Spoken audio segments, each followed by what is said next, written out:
The game ain't based on sympathy. I'll leave it at that.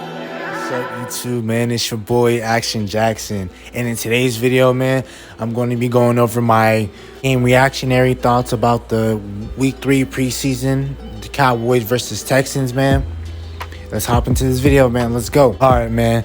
So opening it out, we had all of our starters played in this game except for Demarcus Lawrence, Dak Prescott, and Ezekiel Elliott. So that means Garrett Gilbert got to start at quarterback.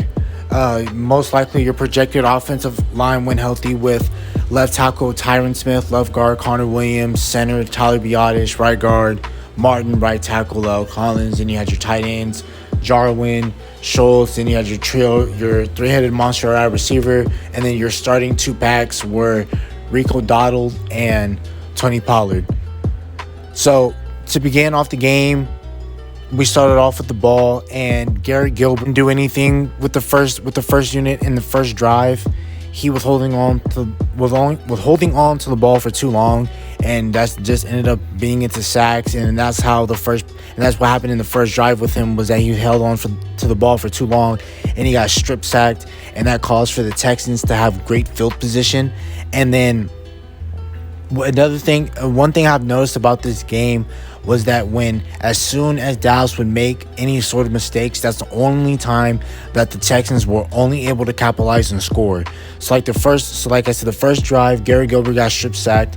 Then the Texans they started out with Tyrod Taylor, Mark Ingram, and their new look squad.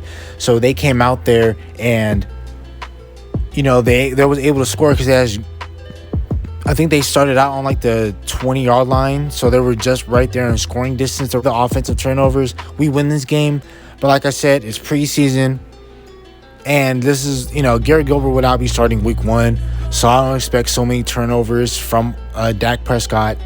And if our defense can keep playing like how they're playing, each game it seems like they're getting turnovers, which I love. And so after the Texans went up 7-0, Cooper Rush got inserted in the game, and he was driving down the field really great. He had a really good showing out today. He had 2 touchdowns. So then his first drive starting, he drove down the field with the offensive line, with the Tyron, and like I said, a fully healthy offensive line, and the trio monster of receivers with CeeDee Lamb, Gallup, and Amari Cooper, and then with the starting running back Tony Pollard. Tony Pollard had really strong runs throughout his reps that he had in the first quarter. He was running hard like he normally does, breaking tackles and things like that. He then once we got into the red area, we did a little screen play to the right. Cooper Rush did a little dump off. Tony Pollard did the rest and scored, and we tied up ball game 7-7. And then the defense, they came out the pursuing drive, and then went out there and they got they went out there, got a big stop. Then again, Cooper Rush, he led the offense again, drove down there with the second unit. So you have Terrence Steele and Ty Nsekhe starting at your tackles. They had Connor McGovern get some snaps, and Connor Williams starting getting snaps at center and things like that. So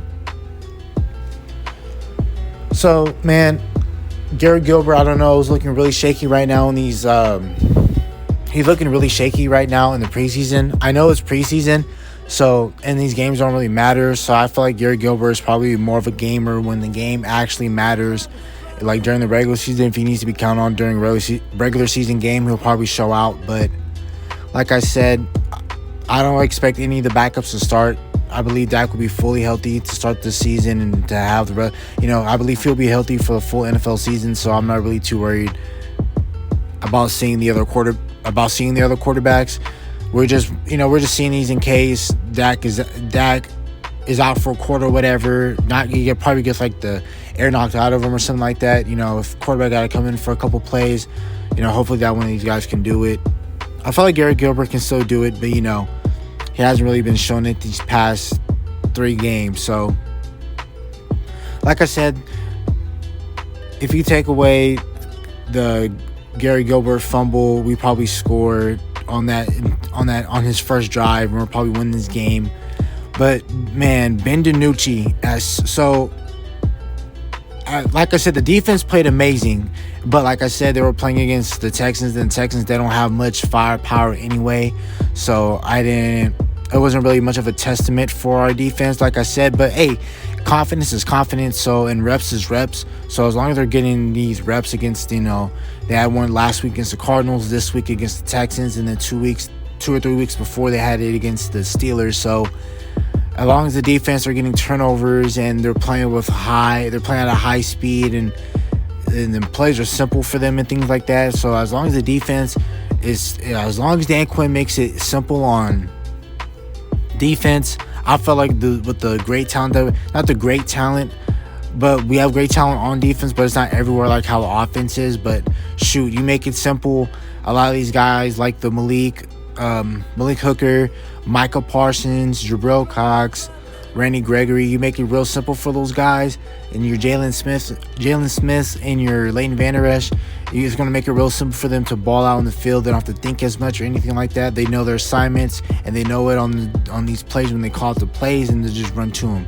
So the defense, I'll get into the defense a little bit later, but let me get over the offense. So like I said, with Ben DiNucci, man, he's going to get cut. Like, okay, so his stat line, I don't really know his completions and incompletions, but all I know was that when I was watching the game was that he had 3 interceptions.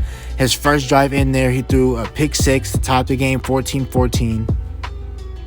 Then he threw another pick, and then the Texans went on to score. They just kept on they kept on kicking field goals. So he threw another pick, was 17-14, and then he threw another pick to end off the game. Then he threw another pick, and then they ended up scoring 20-14 to end off the game like that. So, man, Garrett Gilbert had a horrible game today. After I felt like he had a pretty solid game last week, but this week, man, he had a horrible game, just a horrible outing. He threw 3 picks. It seemed like he had no confidence in any of his throws or anything like that. Like I said, I know it's preseason game, but, I'm not really expecting much from Ben DiNucci anyway, man. He's a 7th round quarterback project. Like, I'm not really expecting too much from Ben DiNucci, but I felt like he could have had a way better showing against the Texans' 3rd, 4th stringers, man. So I felt like he's going to be cut. Whether or not McCarthy likes him or not, they don't have to get rid of him. He hasn't shown you anything. Maybe a little bit of spurts, maybe against the Cardinals, but man, like he just isn't ready to be an NFL quarterback, man.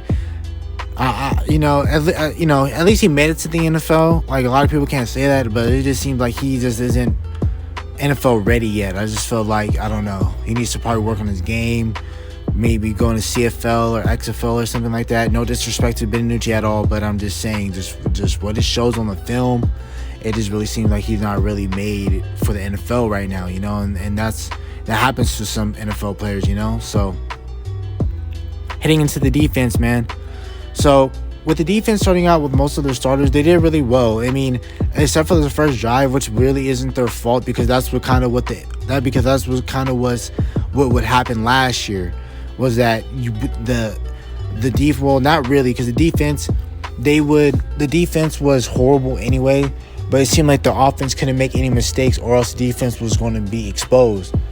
But I felt like the offense with the backups in got exposed, and then the defense was put in bad situations where they had to start on bad field positions and they had to stop the opposing team from scoring. But like I said, you take away the blunders from a Garrett Gilbert strip sack and then Ben DiNucci's 3 picks, we win this game. Like I said, the Texans only scored and made any good plays just based off of our mistakes on offense. I already know Mike McCarthy is going to preach it again in Hard Knocks about how limit the turnovers and things like that on offense and we'll be fine, which is true. So, I mean, the defense, so far, man, what has been shown, I love this defense so far. I know it's preseason. I'm not going to be too overly excited because I want to see what it looks like week 1 against Tampa. That's going to be the real test. But I love what they did with Micah Parsons, and I hope they continuously do it. So what they would do was that they would come out in the 4D lineman set, and they would spread it far apart where that the only space in between, the only people that was in the middle of that defense, like head up against the center, was Micah Parsons. He was the only one there. So he will line up strictly in the A gap directly over the center. And then you'll have your Odizu and your Brett Urban. And then you'll have your edges on the outside playing the contain against the run. So Micah Parsons will be the only man normally in where normally your 1 tech and 3 tech would be normally in a condensed space on the D line. And they would have Micah Parsons either directly coming at the center, bull rushing him, and for him to bully the center and then try to get past the guard. Because, they would normally double team Micah Parsons, or even if you think you're bold enough to put your center on to Micah Parsons, who's that athletic, and you think that your center can stop a person like Micah Parsons, unless your center is Travis Frederick or one of these top centers in the league, then it's gonna be hard for Parsons. But if he's facing some little random little dude for the Texans at center, he's gonna bully him and run through that offensive line and chase after whoever the quarterback is. But the quarterback he was chasing after today was Tyrod Taylor. But I'm just saying. So I love what they're doing. They're using Michael Parsons. They're using his athleticism, and that's what I love about Dan Quinn. Dan Quinn is utilizing his players' athletic abilities. He's not trying to make the players adapt to his system. He's using the player skill set, and he's using their skill set to adapt to his defense. So that's why they can show out and use their athletic ability and shine against these offensive opponents. So I love what they're doing. They're either sending Micah as a pass rusher, or they're dropping him back in coverage, and they're doing it every other play. They're not making it super obvious that every single time they put Micah in the box, he's rushing and things like that. So I love so far what Micah Parsons is doing. I love how they're utilizing him. I hope they continuously utilize him like this in the regular season, because he's an athletic freak, man, and I hope they really use him. They utilize him a lot more. The secondary played really well today. No deep bombs. They didn't get beat over top. There was no crazy passing yards against the secondary. I just felt like they had an overall great showing today. Secondary played well. Linebackers did amazing. Jabril Cox. So now talking about linebacker, Parsons and Cox, like how a lot of other Cowboy content creators have said, and I'll reiterate it again, Michael Parsons and Jabril Cox are going to be your future at linebacker. Jabril Cox is able to cover, bro. Like, he guarded a little zig route from the Texans receiver today. He was all over it, man. He made a tackle on the play as soon as the receiver caught the ball. He made a tackle. Like, Jabril Cox is great he's great in space, and with his his freakish, like, with such the length and the range that he has at linebacker. He's like that linebacker / safety type where you can just put him out there and he can make a tackle in open space. And we need that, man, because you can't really do that with a Leighton Vander Esch and a Jalen. Well, Leighton Vander Esch is limited because of his neck, and then Jalen Smith really can't do it because he's on one leg, and his sideline to sideline direction is really not that great. So with Michael Parsons and Jabril Cox, man, they're really two. I would love to see him more. I didn't see him. Every single time I've seen these linebackers be paired up, I see Jabril paired up with Gifford, and then I see Neal and Parsons together, and then I see LVE and Jalen together. Those are the three different sets of linebackers I see paired up together.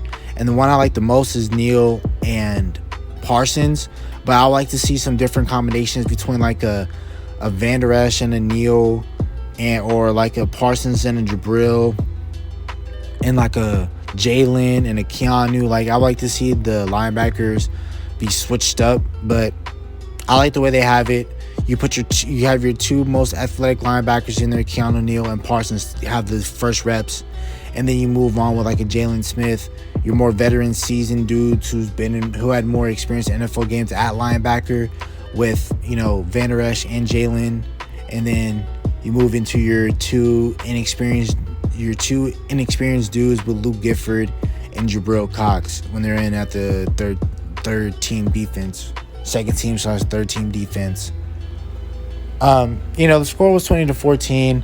Like I said, Cooper Rush Cooper Rush in the first part of the first unit, and then the second unit they scored those 14 points.